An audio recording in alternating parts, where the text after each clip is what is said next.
Minggu kemarin saya telah membahas tentang keberadaan kita sebagai orang yang sebelum percaya pada Tuhan hidup di dalam kondisi kematian rohani. Dan ingat baik-baik dalam pembahasan itu, penekanannya adalah bukan kita mati-matian yang melawan dosa, tetapi Tuhan Yesus yang mati-matian yang melawan dosa. Bahkan dia bukan hanya setengah mati, tetapi dia sampai mati untuk melepaskan kita daripada dosa. Dan mari kita melihat setelah kita dilepaskan daripada dosa, bagaimana dengan kondisi kerohanian kita. Kekristenan seharusnya tidak hanya terletak pada KTP kita. Kekristenan seharusnya tidak hanya terletak pada kondisi di mana kita lahir daripada orang Kristen dan kita menamakan, atau orang tua kita Kristen dan kita menamakan diri kita Kristen. Tetapi hari ini kita mau mengevaluasi diri kita, apakah kekristenan saya adalah kekristenan yang sejati? Apakah kekristenan saya adalah kekristenan yang hidup? Apakah kekristenan saya adalah kekristenan yang sehat? Kenapa? Karena banyak orang menjadi Kristen tapi belum tentu dia memiliki kekristenan yang sejati. Banyak orang menamakan dirinya Kristen tapi belum tentu dia memiliki kekristenan yang sehat adanya. Dan bisa saja kekristenan itu hanya menjadi sebuah label dalam hidupnya. Kenapa? Karena di Indonesia tidak boleh tidak beragama, maka harus beragama. Tetapi mari kita boleh melihat pagi hari ini, untuk boleh mengevaluasi kira-kira kekristenan saya ini kekristenan sehat atau tidak. Mari kita buka teks firman Tuhan kita hari ini, terambil dalam 1 Petrus pasal yang kedua ayat 1 sampai ayat yang ketiga. 1 Petrus pasal yang kedua ayat 1 sampai dengan ayat yang ketiga. Mari kita baca sama-sama bagian firman Tuhan ini. Ayat 1, ayat 2 dan ayat yang ketiga. 1 Petrus 2 ayat 1 sampai dengan ayat yang ketiga. Saya baca judul perikopnya. Yesus Kristus batu penjuru. 1, 2, 3. Karena itu buanglah segala kejahatan, segala tipu muslihat dan segala macam kemunafikan, kedengkian dan fitnah. Dan jadilah sama seperti bayi yang baru lahir, yang selalu ingin akan air susu yang murni dan yang rohani, supaya olehnya kamu bertumbuh dan beroleh keselamatan, jika kamu benar-benar telah mengecap kebaikan Tuhan. Nah, jemaat Tuhan yang kekasih, mari kita sungguh melihat akan bagian ini untuk boleh melihat kira-kira saya sudah menjadi orang Kristen yang sejati atau tidak. Hal pertama yang menjadi ciri kekristenan yang sejati, kerohanian yang sejati, yaitu dilihat di dalam ayat yang pertama. Mari kita lihat ayat yang pertama, 1, 2, 3. Karena itu buanglah segala kejahatan, segala tipu muslihat dan segala macam kemunafikan, kedengkian dan fitnah. Hal yang pertama adalah kerohanian yang sehat atau kekristenan yang sejati yang menunjukkan kerohanian yang sehat adalah dia mulai daripada kalimat buanglah segala kejahatan. Jadi hal yang pertama adalah orang itu memiliki kekristenan yang baik, memiliki kerohanian yang baik. Dia mulai dengan langkah yang pertama, membuang segala kejahatan. Membuang segala kejahatan. Itu terjemahan daripada Lembaga Alkitab Indonesia. Tapi kalau saudara dan saya memperhatikan dalam terjemahan aslinya, maka di sana dikatakan bahwa buanglah, hendaklah, tanggalkan segala dosa, yaitu segala tipu muslihat, segala macam kemunafikan, kedengkian dan fitnah. Jadi titik penekanan di sini adalah menanggalkan dosa. Jadi kekristenan yang sehat, kekristenan yang sejati, kerohanian yang sehat adalah dia mulai dengan langkah dia meninggalkan dosa. Dia menanggalkan dosa. Menanggalkan, kata menanggalkan itu memiliki sesuatu perlawanan atau lawan daripada menanggalkan adalah mengenakan. Menanggalkan lawannya adalah apa? Mengenakan. Nah, ini perlu kita perhatikan. Jadi kalau seseorang mau pakai baju baru, dia harus meninggalkan apa? Dia harus meninggalkan baju yang lama. Tidak mungkin dia pakai baju baru lapis dengan baju lama yang sudah bau. Itu maksudnya. Jadi Paulus mau katakan kalau kamu sebagai orang Kristen, kalau kamu sebagai orang-orang yang mengaku dirinya sebagai orang yang rohani, maka seharusnya kamu menunjukkan bahwa kamu sudah melepaskan baju yang lama, yang kotor itu, dan engkau menanggalkan baju yang lama dan kamu pakai baju yang baru. Alkitab berkata, tidak mungkin anggur yang baru ditaruh dalam kirbat yang lama, betul? Tetapi di sini kita melihat kirbat yang lama harus dibuang. Supaya ketika anggur itu dicurahkan, kirbat itu tidak akhirnya robek dan anggur yang baru itu dibuang begitu saja. Maka otomatis kekristenan tidak akan pernah lepas daripada menanggalkan dosa itu sendiri. Meninggalkan manusia lama itu sendiri. Maka mari kita boleh sungguh lagi belajar. Dalam Yohanes pasal yang ketiga, ketika Nikodemus datang kepada Tuhan Yesus dan berkata, Guru yang baik. Guru yang baik. Aku tahu engkau datang daripada Allah. Tapi Tuhan Yesus berkata, kalau engkau tidak dapat dilahirkan, engkau tidak dilahirkan kembali. Jangankan engkau masuk surga. Melihat kerajaan surga saja tidak. Kenapa? Istilah menanggalkan akan dosa. Itu berbicara tentang satu kehidupan kelahiran baru. Kekristenan yang sejati tidak pernah ada tanpa sebuah kelahiran baru. Dan di dalam kelahiran baru, hal pertama yang harus dilakukan adalah menanggalkan dosa itu sendiri. Allah ketika menghidupkan kita kembali dari kematian dosa, selanjutnya kita punya satu respons, yaitu kita menanggalkan akan dosa-dosa kita. Ada satu peristiwa ketika saya masih di Kalimantan Barat. Di sana pernah kita semua tahu ada perang antara Dayak dan Madura, betul ya? Dan itu perang yang sangat heboh luar biasa. Dan itu pun sebagian itu terjadi di dekat kampus STTAT di mana saya studi pada saat itu. Itu baru pulang praktek dari Surabaya dan akhirnya pas pulang langsung kami menyaksikan perang yang luar biasa. Dan apa yang terjadi? Perang itu mengakibatkan banyak korban baik dari sisi teman-teman kita Madura, bahkan juga saudara-saudara kita dari Dayak. Dan setelah perang itu selesai, kemudian kami turun masuk dalam pelayanan, dan sebagian besar pelayanan yang kami lakukan itu kepada teman-teman kami orang Dayak. Dan apa yang terjadi? Ketika kami datang, sebagian besar jemaat yang sudah kami layani, mereka menutup pintu mereka, pintu rumah mereka. Dan mereka menolak kami supaya tidak melayani mereka. Kemudian akhirnya kami mulai bertanya, kenapa mereka menolak kami? Selama ini kan mereka baik. Ketika datang nanti dikasih makan namanya tempoyak. Tahu tempoyak ya? Udah tahu tempoyak. Orang Dayak di sini ada enggak? Coba orang Dayak angkat tangan. Tempoyak itu durian, isi durian itu dikeluarkan baru diasamin begitu. Dulunya saya enggak suka, cium baunya aja udah mau muntah. Tetapi sekarang itu yang saya paling suka.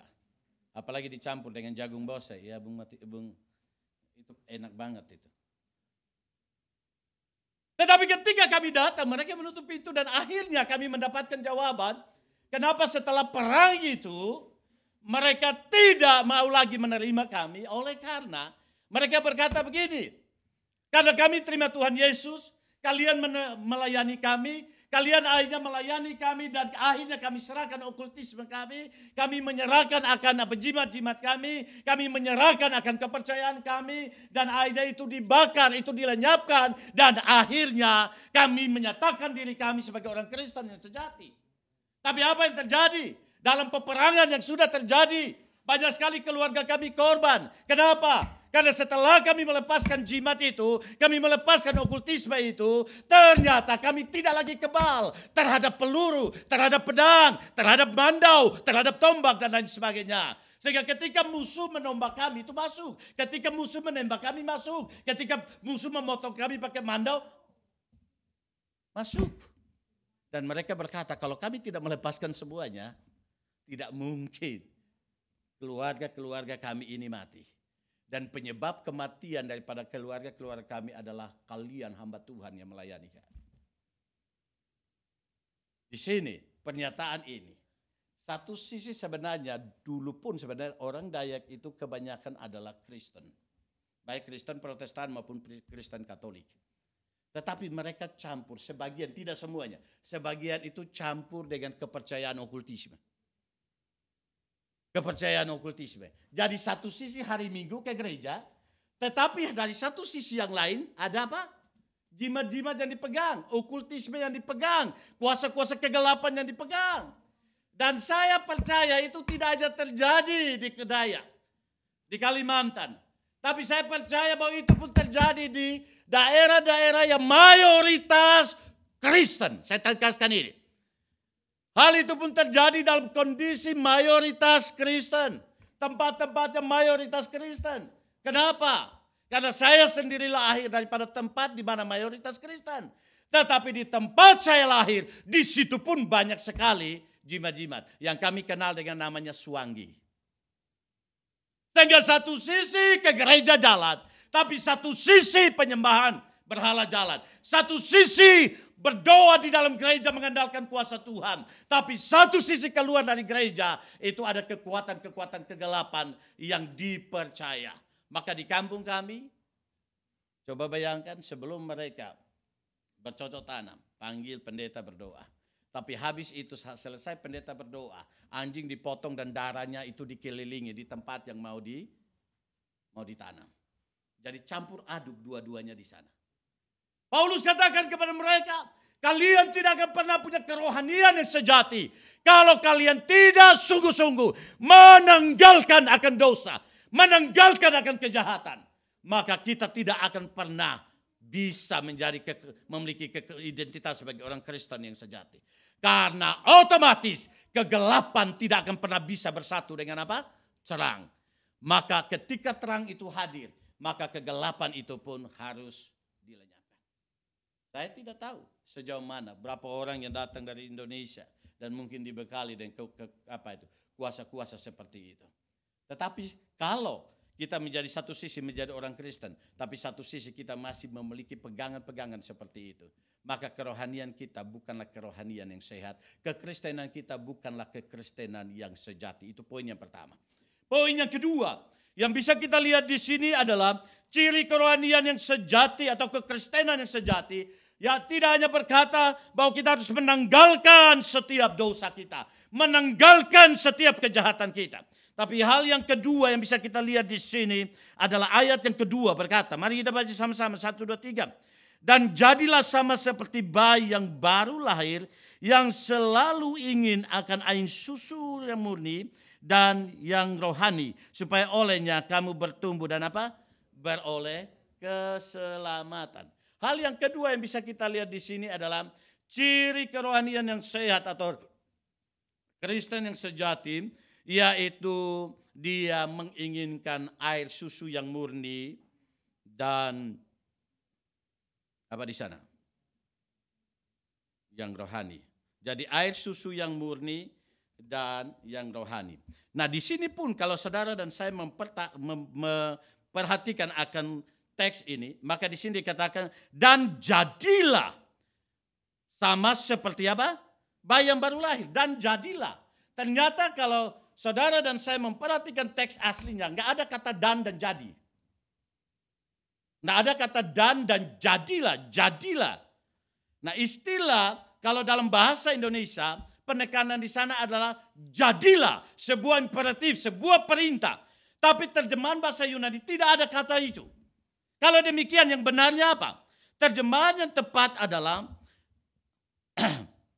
yang ditegaskan di sana adalah dikatakan bahwa sebab itu seperti bayi yang baru lahir, hendaklah engkau menginginkan akan air susu yang murni.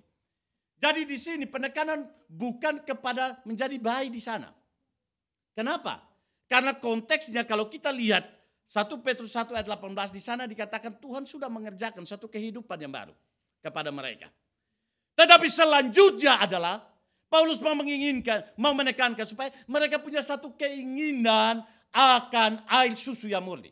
Jadi sekali lagi, penekanan di sana bukan identitas sebagai bayi. Karena bagi Paulus jemaat penerima surat ini sudah menjadi bayi di dalam Kristus walaupun masih campur aduk. Sekali lagi saya katakan, Bicara tentang pengudusan itu kan bicara tiga. Yang pertama pengudusan dalam konsep proses. Proses di mana Tuhan sendiri yang mengerjakan, berbicara tentang status, pengudusan dalam konteks status di mana Tuhan sendiri yang mengerjakan itu.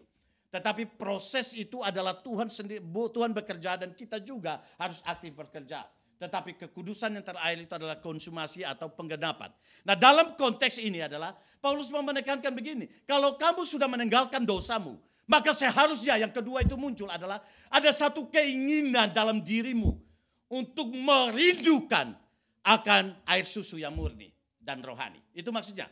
Jadi ketika engkau meninggalkan akan seluruh keberadaanmu, maka engkau sudah memiliki status sebagai bayi yang baru lahir.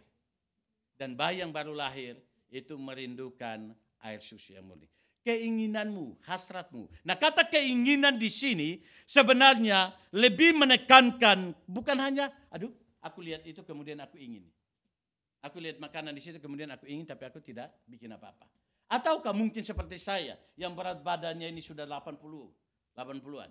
Kemudian ketika ada teman-teman itu mulai cerita, aduh aku sekarang lagi berjuang untuk diet gitu ya. Kemudian akhirnya saya tertarik, kemudian saya bilang, kalau begitu saya ingin diet juga. Tapi sampai ke rumah, ternyata masakan ibu enaknya minta ampun. Mau tidak mau, tapi bukan berarti ibu penyebabnya. Penyebabnya adalah saya hanya ingin, tapi saya tidak kontrol diri, betul. Maka ketika makanan enak, saya haltap habis-habisan. Kalau belum tambah 3 kali itu belum makan. Betul ya? Apalagi teman-teman kita yang mau pulang yang kebanyakan ke mana Medan dan juga ke Manado. Istilah smokol makan pagi itu sulit untuk membedakan dengan makan siang. Tapi puji Tuhan, ada yang datang kurus, mulai gemuk, ada yang gemuk mulai turun. Kevin saya lihat ya. Berarti dia berhasil, dia dapat mengekang diri. Kalau gini kita lihat dia stabil dari dulu. Karena memang harus jaga kestabilan itu, kalau enggak laku-laku. Jadi di sini kita lihat bahwa saya hanya punya keinginan, tapi keinginan itu tidak diikuti oleh satu komitmen untuk menahan diri. Tapi istilah menginginkan di sini adalah ketika saya ingin, hasrat itu begitu besar, maka keinginan itu mendorong saya untuk mewujudkan hasrat itu. Itu yang ada di sini. Maka pertanyaannya, kenapa Paulus mengkaitkan identitas bagi orang yang sudah meninggalkan dosa itu berkaitan dengan bayi yang baru lahir? Karena di sini bayi yang baru lahir, makanan satu-satunya yang diinginkan, yang dirindukan adalah air susu yang murni. Betul? ASI. Ketika anak itu lahir dia tidak butuh apa-apa. Jangan pergi beli saksan kasih makan dia. Jangan pergi beli RW kasih makan dia. Jangan pergi beli jagung boset, kasih makan dia. Tetapi satu-satunya yang dibutuhkan itu adalah apa? Air susu. Dan tanpa air susu, anak ini tidak bisa hidup, betul? Maka ketika dia nangis, kita sudah tahu jawabannya adalah berapa? Kalau dia tidak pupi, tahu pupi ya? Maka lihat dulu pampersnya. Ini sekaligus konseling pranikah juga yang belum laku-laku ini. Atau yang mau masuk menikah. Anak itu nangis, dia pasti tidak nyaman. Betul ya? Ya, orang tua mulai angguk-anggukin. Karena memang saya sudah punya pengalaman lebih dari itu. Mau 18 tahun ini menikah. Tanggal 2 November ini. Jadi lihat dulu. Dia tidak nyaman. Nyaman pertama lihat pantatnya. Mungkin saja. Dia kalau nggak pupi dia dan pupi enggak memang dan pupi sama gitu ya. Pipis ya. Yang kedua, berarti dia lagi haus. Nah pertanyaannya dia haus dia butuh apa? Pasti butuh ASI, betul. Bukan nasi goreng. Bukan ramen. Tapi dia butuh ASI. Dan itu satu-satunya kebutuhan. Maka Paulus katakan, kalau kamu sebagai jemaat yang punya kerohanian yang sehat, yang sudah menanggalkan dosa, menanggalkan kejahatan, pasti yang kedua yang muncul adalah engkau punya hasrat yang tidak dapat ditolak, yaitu hasrat untuk menginginkan akan air susu yang murni dan rohani itu sendiri. Maka dia tidak hanya katakan air susu yang murni, tapi dia tambahkan rohani. Maka di sini kita melihat ciri kerohanian yang sehat adalah pasti dia merindukan apa yang menjadi sebuah kebutuhan yang tidak dapat ditolak, yaitu air susu yang murni dan rohani.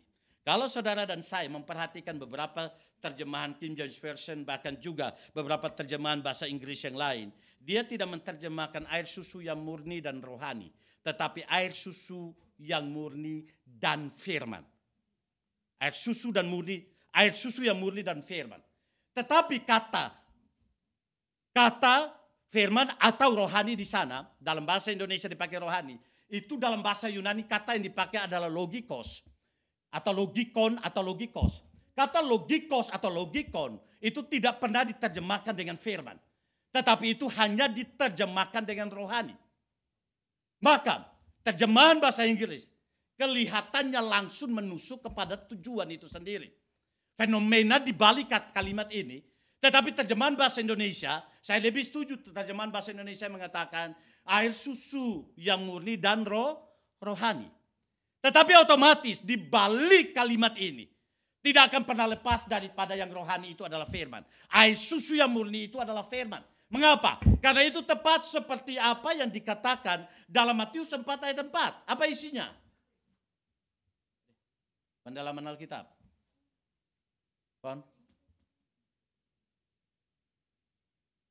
Matius 4 ayat 4, manusia hidup bukan dari roti saja, tapi dari apa? Dari setiap, apakah dari situ firman langsung? Setiap perkataan yang keluar daripada apa? Mulut Allah. Nah itu yang tadi yang firman keluar dari mulut Allah itu sama dengan itu. King James Version dan juga American Standard Version. Ya. Jadi di sini otomatis dalam teks ini di balik itu sebenarnya mau menunjukkan bahwa air susu yang murni dan rohani itu tidak lain dan tidak bukan adalah firman Tuhan. Maka kerohanian yang sehat adalah kerohanian yang senantiasa menjadikan firman Tuhan menjadi sebuah kebutuhan yang mau tidak mau harus menjadi sebuah kehausan dalam diri kita. Bukankah Mazmur 42 berkata, seperti rusa yang apa? Seperti yang rusa apa? Ya, harus hati-hati. Ada seorang hamba Tuhan.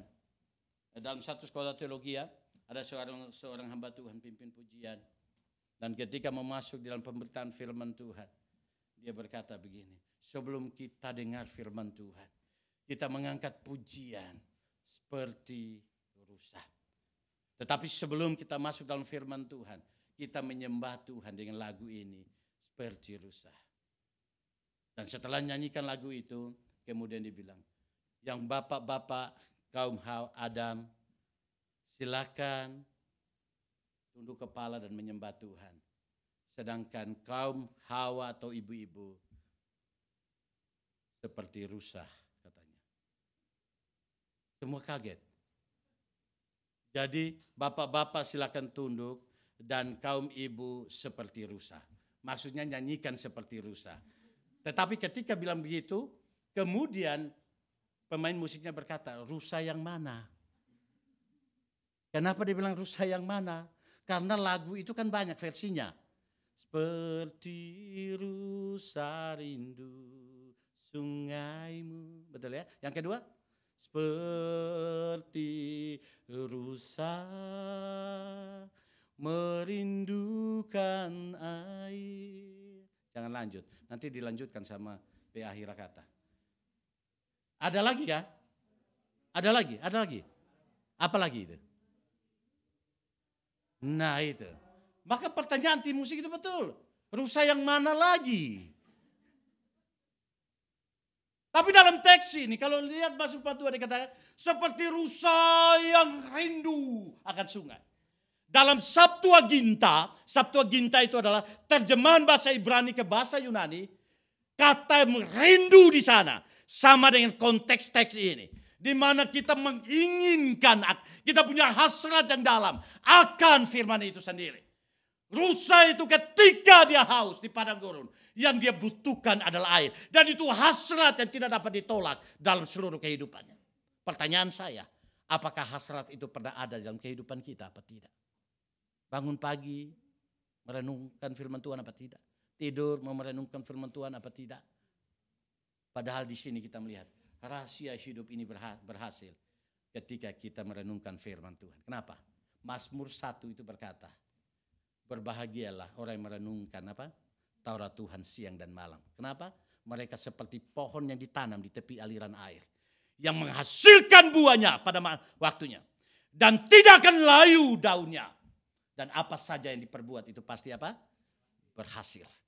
Maka jemaat Tuhan yang kekasih, dalam studi saya, kelanjutan studi saya belajar tentang beberapa mata kuliah yang di sana itu berkaitan dengan bagaimana menggali firman Tuhan dan mengaplikasikan itu dengan beberapa segi disiplin ilmu pengetahuan. Salah satunya adalah namanya ekoteologi.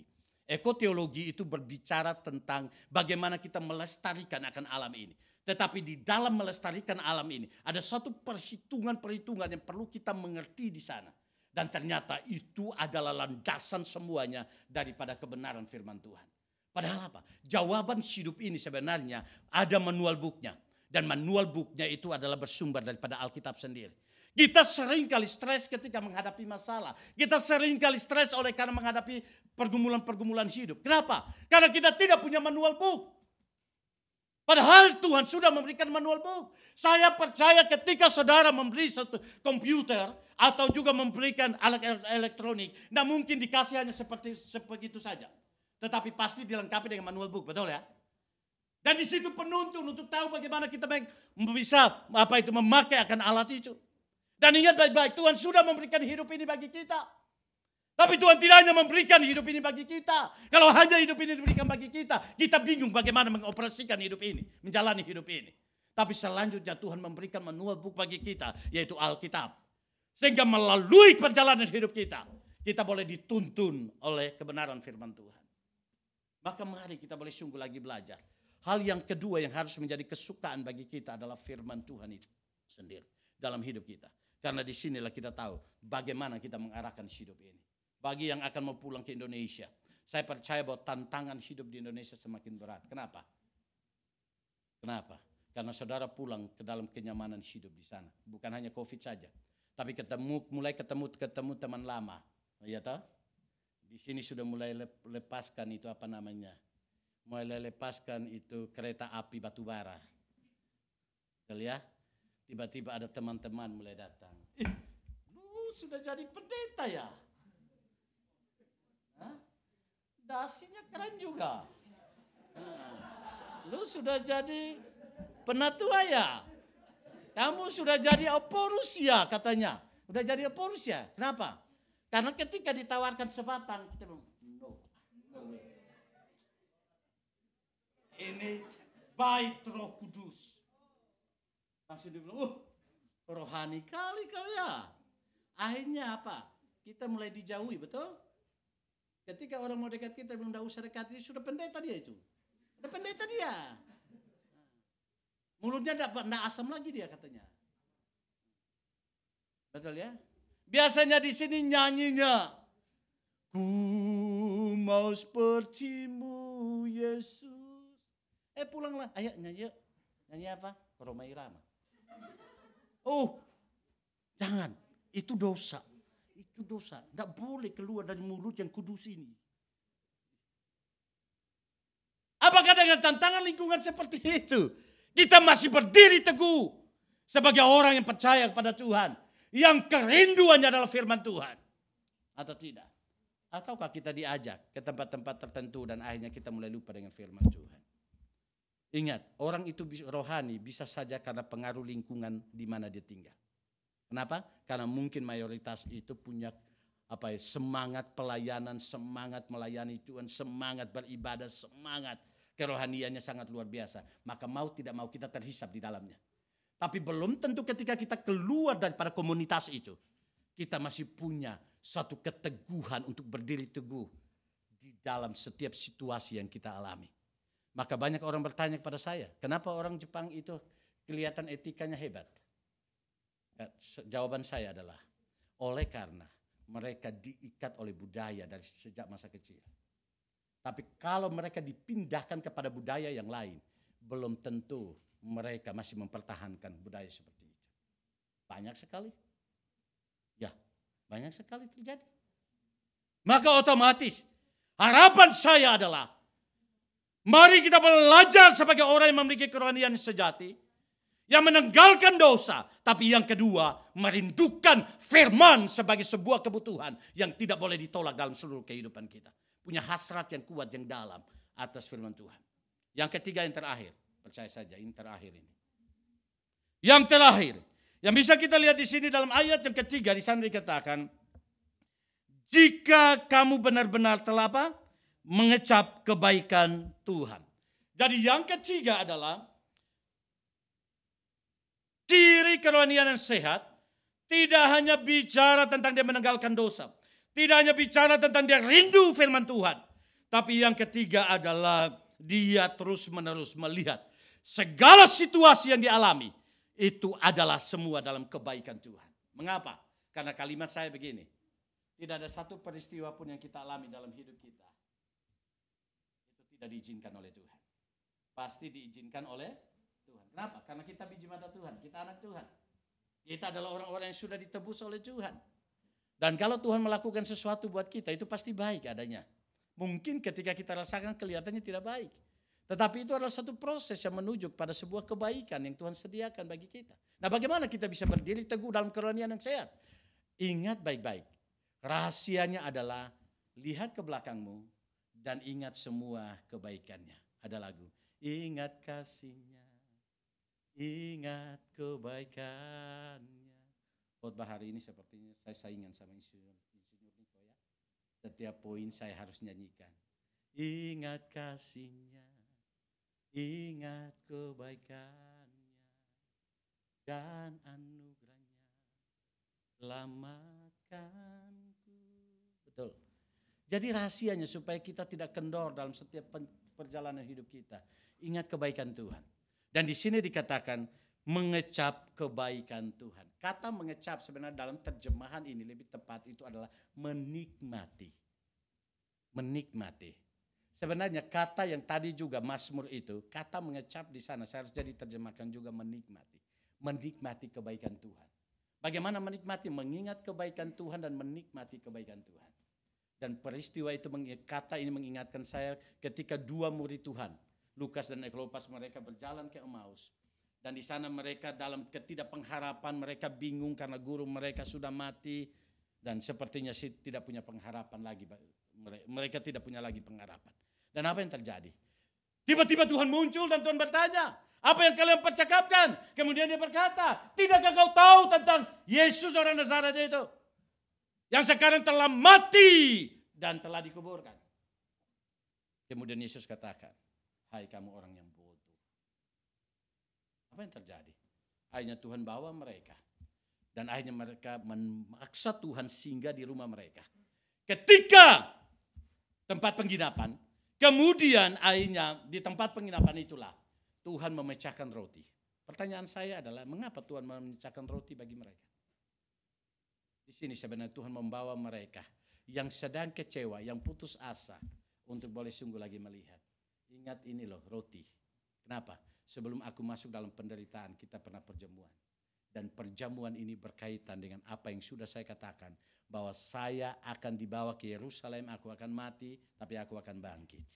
Dan di sini sebenarnya Tuhan mengingatkan mereka tentang kebaikan Tuhan melalui perkataannya, melalui kematiannya dan kebangkitannya. Saya percaya tidak ada satu kebaikan yang paling besar yang bisa membuat kita mengucap syukur dan menikmati kebaikan Tuhan selain salib itu sendiri. Saya ulangi kalimat ini. Tidak ada satu kebaikan pun yang lebih besar yang membuat kita bisa menikmati kebaikan Tuhan selain daripada salib itu sendiri. Karena tanpa salib semua kita adalah kayu bakar api neraka. Tapi salib membebaskan kita. Dan salib mengaruniakan kebaikan dan anugerah bagi kita. Oleh sebab itu, dalam perjalanan kehidupan kita, ketika engkau mengalami masalah, ketika engkau mengalami pergumulan, engkau mengalami hempasan yang luar biasa dalam hidupmu, dalam studimu, dalam rumah tanggamu, dalam setiap rencana masa depanmu, kamu mulai bingung. Satu hal yang perlu diingat adalah ingat kebaikan Tuhan. Dan kebaikan Tuhan yang sejati adalah kematian Kristus di atas kayu salib. Karena kematian Kristus di atas kayu salib telah mengalahkan dua hal besar yang tidak dapat dikalahkan oleh manusia. Yang pertama adalah dosa dikalahkan di atas salib. Dan yang kedua adalah maut dikalahkan di atas kayu salib. Itu tidak dapat dikalahkan oleh manusia. Kalau Yesus sudah mengalahkan dua musuh besar yang tidak dikalahkan oleh manusia, apatah lagi dengan pergumulan-pergumulan pribadimu, rumah tanggamu, pekerjaanmu, studimu, masa depanmu, teman hidupmu. Apakah Tuhan tidak menyediakan yang terbaik? Pasti Tuhan menyediakan yang terbaik. Roma pasal 8 ayat 33 berkata, Ia yang sudah menyerahkan anaknya yang tunggal bagimu. Apatah lagi yang lain, apakah dia tidak dapat memberikan itu kepadamu? Dan di sini kita memahami. Paulus melanjutkan, tidak ada yang dapat memisahkan kita daripada kasih Allah. Penderitaankah, penindasankah, bahkan maut sekalipun tidak akan pernah memisahkan kita daripada kasih Allah. Kenapa? Karena sekali Tuhan berkorban di atas kayu salib, dan sekali kita percaya kepada Dia, seutuhnya Dia menjamin akan seluruh kehidupan kita. Dia menjamin keselamatan kita, tapi juga Dia menjamin kebutuhan kita. Amin itu. Dia menjamin keselamatan kita, tapi Dia juga menjamin kebutuhan kita. Kemarin di Skoku, saya bertemu dengan satu pribadi yang pernah bergumul tentang masa depan studinya di sini, yaitu saudara Hizkia. Mungkin ada yang kenal atau tidak kenal. Dia pernah beberapa kali datang ke kantor saya dan berkata begini, Pak, saya sepertinya nggak tahu bisa lanjut apa tidak untuk sekolah ini. Kenapa? Karena saya tidak punya biaya untuk melanjutkan studi. Saya melanjutkan kursus bahasa Jepang saja, belajar bahasa Jepang saja itu juga anugerah. Dan saya tidak tahu bagaimana dengan studi saya. Dan saya katakan sama dia, kau yakin kau sudah diselamatkan oleh Tuhan? Iya. Kau yakin kau sudah menyerahkan hidupmu seutuhnya bagi Tuhan? Ya. Kalau demikian jangan khawatir. Mari kita berdoa. Kami berdoa. Dan selesai berdoa saya juga gak mikir gimana Tuhan bikin dia. Buat dia. Beberapa minggu lagi datang sama temannya. Temannya belum seiman. Dan dia datang kemudian saya bilang temannya duduk situ saja. Kemudian kami ngobrol lagi. Saya tambah bingung. Saya tambah tidak yakin dan lain sebagainya. Saya bilang mari kita berdoa. Baca firman Tuhan kamu senantiasa, saya berdoa buat kamu. Berikutnya dia datang lagi seperti kondisi yang sama. Tapi saya katakan teguhkan hatimu, kuatkan hatimu. Apa yang terjadi? Dia mulai cari-cari daigaku di mana dia masuk. Ternyata dia menemukan satu daigaku di Tokushima Daigaku. Dan akhirnya dia mencoba melamar di sana. Dan puji Tuhan, tepat pada waktunya. Saya tidak tahu bagaimana Tuhan mencukupkan kebutuhannya, dia masuk di sana. Dan dia mendapatkan pembayaran yang sangat minim. Itu pun dia dapatkan uang, setiap tahun itu dapat uang daripada daigaku itu. Kemarin dia menjemput saya di Tokushima, Eki, dan dia akhirnya sharing sama-sama, kami berdoa sama-sama. Dan dia katakan, ternyata Tuhan tidak pernah gagal memelihara hidup. Saya katakan, kalau Tuhan sudah menyelamatkan hidupmu, maka dalam segi kebutuhanmu pun Tuhan pasti akan mencukupkan itu. Ya, untuk apa dia menyelamatkan kita dan selanjutnya dia menjadikan kita menjadi garam dan terang kalau dia tidak memelihara hidup kita. Tapi saya tidak mengajarkan teologi kemakmuran, tapi saya mengajarkan bahwa dia adalah gembala yang baik buat kita. Amin itu ya. Dia yang gembala yang baik buat kita. Kadang-kadang yang kita pusing itu, kadang kita bukan pusing aku udah diselamatkan apa belum. Tapi yang kita pusing itu makan, minum, dan sekolah bagaimana, pekerjaan bagaimana. Padahal kita melihat itu hanyalah suplemen hidup. Yang utama itu adalah keselamatan sudah Tuhan berikan bagi kita. Maka selanjutnya jangan ragukan Tuhan dalam seluruh kehidupan kita. Sebagaimana saya punya pengalaman yang indah. Ketika saya masuk sekolah teologi tahun pertama, tahun kedua, semuanya lancar karena sponsor saya punya 7 perusahaan di Surabaya. Tapi tahun yang ketiga di mana perusahaan induk itu terbakar dan dia habis-habisan, berapa triliun habis. Dan dia kirimkan telegram kepada saya. Waktu itu belum ada itu namanya apa ya? Jangankan handphone, pager saja nggak ada. Maka STTAT sekolah tanpa telepon, abadi tanpa informasi. Sekolah tinggi teologi abdi Tuhan Injili diplesetin oleh J. saya tapi sekolah tanpa telepon, abadi tanpa informasi. Akhirnya dikirimlah telegram itu kepada saya. Saya dapatkan telegram itu dan dikatakan minta maaf. Saya tidak bisa lagi saya mengalami tidak ada sponsor 1 tahun. Dan saya mengerti Apa itu cuci baju tanpa sabun, sikat gigi tanpa odol dan juga sikat gigi. Dan biasanya kami di sana cuci baju itu jam 3 sore. Setelah kuliah, kemudian studi mandiri sebentar dan akhirnya cuci baju. Teman-teman berkata, ayo kita cuci baju bareng yuk. Kan cuci baju bareng itu kan sambil tertawa, cerita-cerita asik gitu. Tapi saya bilang, saya masih punya banyak tugas. Nanti selesai tugas ini, baru saya cuci baju. Kenapa saya bilang begitu? Karena di dalam sekolah teologi yang saya sekolah, tidak ada kalimat kamus yang namanya, saya kasih tahu sama dia, saya tidak punya odol. Saya kasih tahu sama dia, saya tidak ada uang. Nggak boleh. Itu kalau ketahuan, maka saya akan dicabut statusnya. Jadi walaupun dalam satu kamar kami 4 orang. Tetapi ketika saya bergumul, saya tidak boleh sampaikan pada orang-orang yang ada di sana bahwa saya ada kekurangan. Berdoa kau. Ya berdoalah saya. Jam 12 malam ketika semua sudah tidur, saya kumpulkan pakaian saya. Saya bawa cepat-cepat, taruh dalam ember, bawa cepat-cepat ke dalam toilet. Di sana kan toilet campur dengan kamar mandi. Disitulah saya ambil air dan akhirnya saya gosok. Yang masalahnya leher bajunya itu kan susah kalau enggak ada enggak ada sabun kan. Tapi saya kucek sampai robek dia. Jadi tujuannya bersih ternyata robek. Ya tapi mau begitulah. Dan itu saya jalani selama 1 tahun.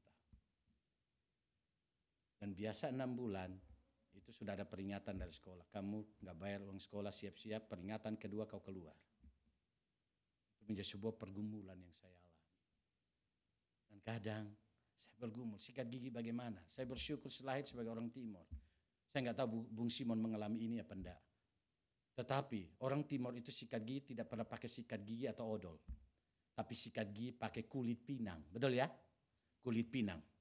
Dan sejak saya dari kecil sampai dengan pergi sekolah teologi, maksudnya tinggalkan Kupang, sikat gigi saya itu pakai kulit pinang. Dan kulit pinang itu ada kulitnya, isinya dikeluarin, kemudian kulitnya itu nanti dipecah-pecah, ujungnya digigit-gigit supaya halus. Baru itu yang dipakai untuk gosok. Puji Tuhan, di balik belakang asrama yang saya tinggal, ternyata ada satu pohon pinang yang tumbuh di sana. Dan saya pikir mungkin Tuhan bikin ini untuk saya. Ternyata buahnya lebat. Setiap malam itu saya ambil satu dan di situ kulitnya mulai saya pisah-pisahin. Dan itu saya taruh dalam plastik, saya sembunyikan di dalam toilet, kamar mandi. Dan itu saya gosok pakai itu. Gigi saya kinclong. Pakai itu menkinclong. Tapi saya nggak jamin itu bakterinya mati. Kinclong luar biasa. Dan saya pakai itu selama 1 tahun. Ketika bulan terakhir penentuan. Supaya saya harus bayar uang sekolah itu. Apa yang terjadi? Saya sedang belajar di dalam kelas. Dan saya dipanggil oleh bendahara. Ada mahasiswa datang dan bilang, Ayub kamu dipanggil oleh bendahara. Saya datang dan bendahara berkata, kau sudah 12 tahun. Nah bendahara ini orang Timur lagi. Orang suka gertak dia ini. Akhirnya dibilang, kau sudah tidak bayar ini 12 bulan ini. 12 tahun, payah ini. Itu mah mahasiswa abadi itu ya. MA langsung itu ya. Iya ternyata semua masih hidup ya. 12 bulan. Jadi kamu harus siap. Tetapi kita bersyukur Tuhan itu beranugerah bagi kamu dan bagi kita semua. Apa yang terjadi? Dia mengeluarkan satu amplop coklat. Dan dia memberikannya kepada saya. Dan berkata, ada orang yang menelpon ke sekolah ini. Dan orang itu menyatakan pernyataannya. Keputusannya bahwa dia akan mensponsori kamu sampai selesai. Saya tanya siapa orangnya. Orang itu tidak mau kasih tahu namanya kepada kamu. Tetapi bisa sekali-kali dia mencabut beasiswa ini kalau kamu tidak setia. Dan kamu tidak punya kualitas dan kamu tidak punya IP dari yang sudah ditentukan oleh dia. Saya senangnya luar biasa. Tetapi saya juga merasa ada beban baru lagi. Karena ya jujur otak saya ini kan pas-pasan.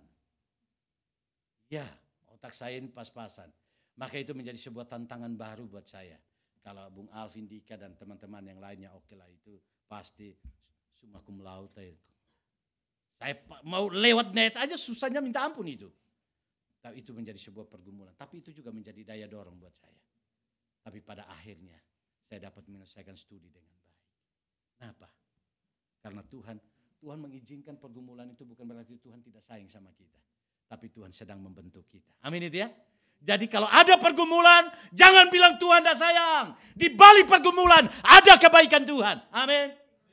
Karena Dia sedang menyediakan berkatnya, anugerahnya, kasih setianya, kebaikannya. Supaya kita menikmatinya. Sehingga pada akhirnya kita ketika berhasil, kita tidak angkat dada dan berkata karena saya.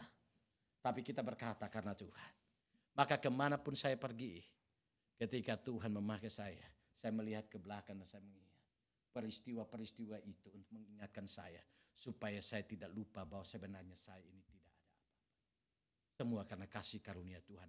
Menikmati kebaikan Tuhan akan membawa kita untuk menyadari hidup ini adalah anugerah Tuhan. Saya ulangi kalimat ini. Menikmati kebaikan Tuhan akan membawa kita untuk menyadari bahwa hidup ini hanyalah sebuah anugerah Tuhan. Sehingga pada akhirnya apapun keberhasilan yang Tuhan berikan bagi kita. Kita tidak bersaksi begini. Mulai dengan puji Tuhan. Baru kita mulai akunya lebih banyak daripada puji Tuhannya. Bagi yang sudah mau pulang ke Indonesia ya. Jangan sampai pulang kemudian pakai label Jepang. Wah aku Jepang loh. Aku berhasil 5 tahun aku. Kita ini 5 tahun nggak ada tahu. Nggak tahu felungku. Ini saya tegaskan. Keberhasilan kita itu karena kebaikan Allah. Dan itu adalah anugerah Allah. Yang harus dipuji adalah Tuhan. Amin itu ya. Jangan pernah merebut kemuliaan Tuhan dalam setiap kebaikan yang sudah kita alami. Tapi kembalikan semua kebaikan kepada Tuhan. Maka pada akhirnya Tuhan tersenyum melihat hidupmu. Biarlah kebenaran firman Tuhan hari ini boleh membawa kita untuk mengevaluasi. Apakah saya sudah memiliki kekristenan yang sejati. Dan apakah saya memiliki kerohanian yang baik. Kerohanian yang sehat.